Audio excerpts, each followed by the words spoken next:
marks the 105th anniversary of the birth of North Korea's founder, Kim Il-sung. Experts worry his grandson, Kim Jong-un, could use that occasion to conduct another nuclear or ballistic missile test. As for Russia, the Secretary of State also talked about the election hacking, calling the Russian interference a, quote, settled fact, and not ruling out the possibility over it. Ernie? All right, Joe, thank you very much for the update. Joining me now to talk more about this is Raymond Kuo. He is a professor at Fordham University. Raymond, thanks for coming back. Thank you very much. We saw Secretary Tillerson got a very chilly reception, to say the least. And you know, Russia is now saying that, you know, what we did in Syria was unlawful, pointing up a lot of sharp differences between the two countries. I mean, this is very obvious. Absolutely.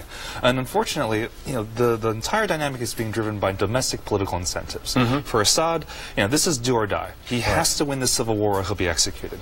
For Putin as well, you know, his domestic credibility rests upon his image as a strongman, so he can't back down from the United States. Even the Syrian rebels are thinking to themselves, we don't really know why the U.S. is doing this, but they're on our side, so we have an incentive to escalate and try to drag them in to get more and more support. So everybody's got some skin in the game, as they say, right? Absolutely, absolutely. Yeah, you know, adding a little more fuel to the rising tensions, now we see that the White House has pointed to some intelligence where they're saying that, you know, by aiding Assad's government in terms of covering up that nuclear, or I should say that attack, that chemical attack, that's another thing that escalates the conversation. Absolutely. It doesn't help whatsoever. I mean, you know, the Russian and the Syrian militaries have been working together for years.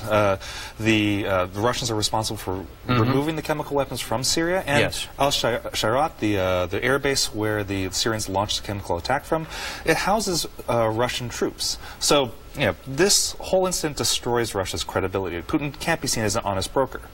That said, though, supporting Assad is still the best possible option for the Russians, and so they're going to keep supporting him, which just drives the U.S. and Russia further apart on this. Yeah, and you know, warm words, you know, adding to more of this, we're talking about Trump saying that Putin is backing Assad, who is, quote, an evil person and bad for mankind. This doesn't help. I think... Yeah, I mean, it's good that the Trump administration has finally called out Assad. But the difficulty is that it's a little bit too little too late. You know, just 2 weeks ago, Secretary of State Tillerson was saying that, you know, we don't really want to focus that much on Assad. We don't really care if he stays or if he goes. We really want to focus on ISIS.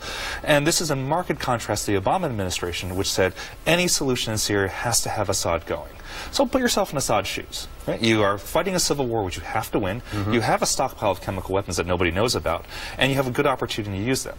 And the United States now has a transition where the administration is saying, we don't really mind if you stay, and we don't seem to really care too much about the civilian casualties. So why wouldn't you use those chemical weapons? They become a much more attractive option. Yeah, President Trump says that he has no plans to get deeper involved, but he says, you know, he opens the door if there's a situation where Syria does use gas again. Right. And this, to me, is the most disturbing issue about this entire situation.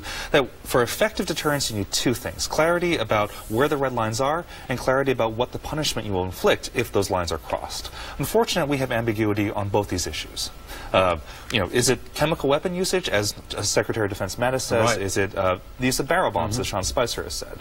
And what exactly will we retaliate with? Are we going to keep escalating? Could we imagine? Remains to be seen. Yeah. All right, Professor Kuo, thanks for joining us tonight. Thank you very much. Okay, in the meantime, President Trump's former campaign